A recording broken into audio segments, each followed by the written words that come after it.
કે મુકેશ અંબાણીએ 17 વર્ષ પહેલાં એક કંપનીના શેરની અંદર ઇન્વેસ્ટમેન્ટ કરેલું હતું અને 17 વર્ષ સુધી એ ઇન્વેસ્ટમેન્ટને જાળવી રાખ્યું અને એમાંથી કેટલાક શેર મુકેશ અંબાણીએ હમણાં વેચ્યા તો એમાં એમને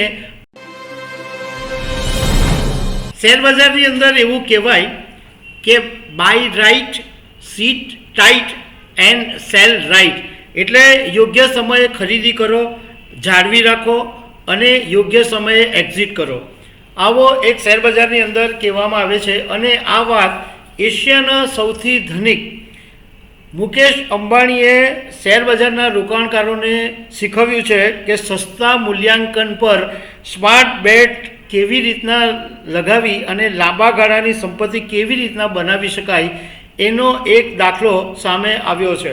વાત એમ છે કે મુકેશ અંબાણીએ 17 વર્ષ પહેલાં એક કંપનીના શેરની અંદર ઇન્વેસ્ટમેન્ટ કરેલું હતું અને 17 વર્ષ સુધી એ ઇન્વેસ્ટમેન્ટને જાળવી રાખ્યું અને એમાંથી કેટલાક શેર મુકેશ અંબાણીએ હમણાં વેચ્યા તો એમાં એમને 2200% રિટર્ન મળ્યું, એટલે કે લગભગ 23 ગણો એમનું જે રોકાણ હતું એના કરતાં એમને ફાયદો થયો.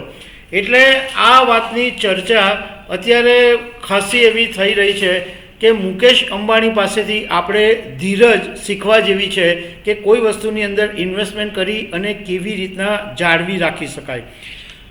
તો આના વિશે તમારી સાથે વાત કરીશ. મારું નામ રાજેશ શાહ છે અને તમે જોઈ રહ્યા છો ગુજરાતના સૌથી મોટા ડિજિટલ ન્યૂઝ પ્લેટફોર્મ ખબર છે .com. અત્યારે સોશિયલ મીડિયામાં અને સ્ટોક માર્કેટમાં એક વાતની જબરજસ્ત ચર્ચા છે કે મુકેશ અંબાણીએ 17 વર્ષ પહેલાં એક શેરની અંદર જે ઇન્વેસ્ટમેન્ટ કરેલું એમાં આજે એમને તગડી રકમ મળી છે. વાત એમ છે કે 2008ની અંદર જ્યારે વૈશ્વિક લેવલે મંદીનો અજગર ભરડો હતો એવા સમયે મુકેશ અંબાણીએ સ્ટોક માર્કેટની અંદર એશિયન પેઇન્ટ્સના જે શેર છે એનો 4.9% હિસ્સો 500 કરોડ રૂપિયામાં ખરીદ્યો હતો.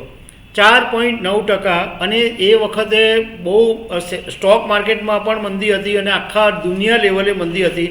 પણ એવા સમયે કદાચ મુકેશ અંબાણીને એવું લાગ્યું હશે કે this is the right time to invest, એટલે એમણે એ વખતે 4.9% હિસ્સો 500 કરોડ રૂપિયામાં એમણે ખરીદ્યો હતો. 17 વર્ષ પછી 17 વર્ષ સુધી એશિયન પેઇન્ટ્સના શેર છે એ મુકેશ અંબાણીએ જાળવી રાખ્યા, વેચ્યા નહીં. અને હમણાં 17 વર્ષ પછી રિલાયન્સ ઇન્ડસ્ટ્રીઝની એક સબસિડી કંપની છે સિદ્ધાંત કોમર્શિયલ, એણે એશિયન પેઇન્ટ્સના 3.6% હિસ્સાનો શેર છે એ સ્ટેટ બેંકને વેચી દીધો છે. અને આ 3.6%નો જે હિસ્સો વેચ્યો એમાં મુકેશ અંબાણીને 7,704 કરોડ રૂપિયાની રકમ મળી છે. મતલબમાં 17 વર્ષની અંદર એમણે 23 ગણું વળતર મળી ગયું છે. હવે શેર બજારની અંદર એટલા બધા ઉતાર ચઢાવ આવે કે ઘણા બધા લોકો એમ વિચારે કે આની અંદર તો કમાણી કેવી રીતના થાય, એક વાર કમાય બીજી વાર ગુમાય અને જેટલું કમાય એક વારમાં ચાલ્યું જાય. પરંતુ શેર બજારની અંદર એવું કહેવાય કે આવા ઉતાર ચઢાવની અંદર જીત એની જ થાય છે કે જે યોગ્ય સમયે સ્ટોક માર્કેટની અંદર એન્ટ્રી કરે અને યોગ્ય સમયે એક્ઝિટ કરે. એટલે યોગ્ય સમયે ખરીદવાનું જ્યારે તક હોય ત્યારે ખરીદે અને જે સમય એમ લાગે કે હવે એક્ઝિટ નીકળી જવા જેવું છે ત્યારે નીકળી જાય. જોકે આ બધાના બસની વાત હોતી નથી કે કારણ કે બધાને લોકોને આ જ સૌથી મોટો સવાલ હોય છે કે ખબર ક્યારે પડે કે એન્ટ્રી કરવાની અને ક્યારે નીકળવાનું એ ખબર કેવી રીતના પડે. તો એના માટે ખેલાડી હોવા જરૂરી છે. મતલબમાં એ તમારો અભ્યાસ હોય, તમારું ઇન્સ્ટિંક્ટ હોય તો એ તમને કામ લાગતું હોય છે. કારણ કે શેર બજારની અંદર મોટે ભાગના રોકાણકારો પાસેથી જો તમે સાંભળો તો એવો જ તમને સાંભળવા મળે કે અમે જે શેર વેચીએ એ શેર પછી વધે છે. જે શેર માટે લાંબા સમયથી રાહ જોઈને બેઠા હોય તો એ શેર વધે નહીં, પણ જેવા વેચે અને રોકેટ ગતિએ એ શેર વધવા માંડે. અને બીજી એક વાત, ઘણા લોકો એવી પણ કરતા હોય કે અમે જે શેર ખરીદીએ એ શેર પછી ડાઉન જ થવા માંડે. મુકેશ અંબાણીએ આ જે માસ્ટર સ્ટ્રોક મારીને જે લોંગ ટર્મ વેલ્થ ક્રિએશનની અસલી ફોર્મ્યુલા બતાવી છે એ રોકાણકારોએ ફોલો કરવા જેવી છે. હમણાં જે રિલાયન્સ ઇન્ડસ્ટ્રીઝે જે એશિયન પેઇન્ટ્સનો હિસ્સો વેચ્યો એ એસબીઆઈને એશિયન પેઇન્ટ્સનો 2201 રૂપિયાના ભાવે ડીલ કરી અને એશિયન પેઇન્ટ્સનો જે છેલ્લો બંધ ભાવ હતો એ 2218 રૂપિયા હતો. હજુ પણ રિલાયન્સ ઇન્ડસ્ટ્રીઝની પાસે એશિયન પેઇન્ટ્સના શેરનો 1.26% હિસ્સો છે. કેટલાક જાણકારોનું કહેવું એમ છે કે કદાચ ભારતના કોર્પોરેટ ઇતિહાસની અંદર આટલી મોટી અને સૌથી સફળ ડીલ થઈ હોય કદાચ એવું પહેલીવાર બન્યું છે.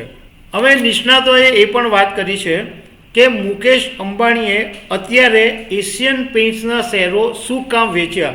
શું એવું કારણ હશે કે મુકેશ અંબાણીને એવું લાગ્યું કે એશિયન પેઇન્ટ્સના શેરમાંથી એક્ઝિટ કરી લેવા જેવી છે? તો એની પાછળના કારણો એવા છે કે એશિયન પેઇન્ટ્સનો જે શેર છે એ છેલ્લા 2 વર્ષની અંદર 32% જેટલો તૂટી ગયો છે. અને હમણાં જે કલરનું માર્કેટ છે, પેઇન્ટ્સનું જે માર્કેટ છે એની અંદર પ્રતિસ્પર્ધાનું દબાણ બહુ વધેલું છે. અને 2024-25ની અંદર એશિયન પેઇન્ટ્સનો જે ડેકોરેટિવ બિઝનેસ છે એ પણ 5% ઘટેલો છે.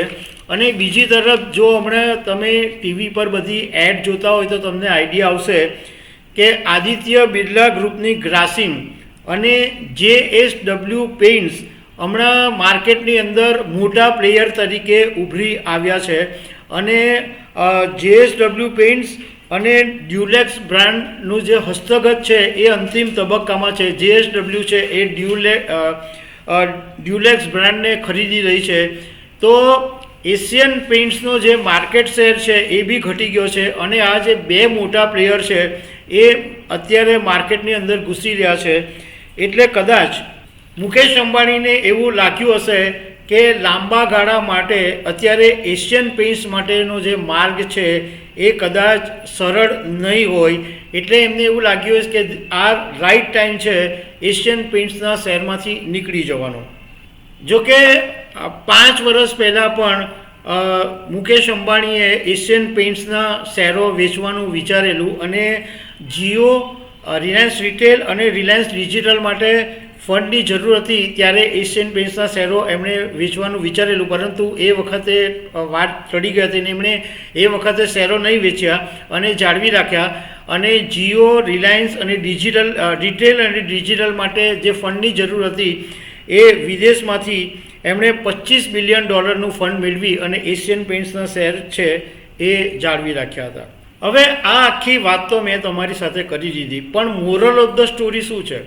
તો મોરલ ઓફ ધ સ્ટોરી એ છે કે રોકાણકારોએ મુકેશ અંબાણી પાસેથી શીખવા જેવું છે કે સસ્તામાં ખરીદવાનું, કોઈ પણ ઇન્વેસ્ટમેન્ટ હોય એને સમય આપવાનો અને જે કંપનીની અંદર ઇન્વેસ્ટમેન્ટ કર્યું હોય એના ગ્રોથને જોતા રહેવાનું.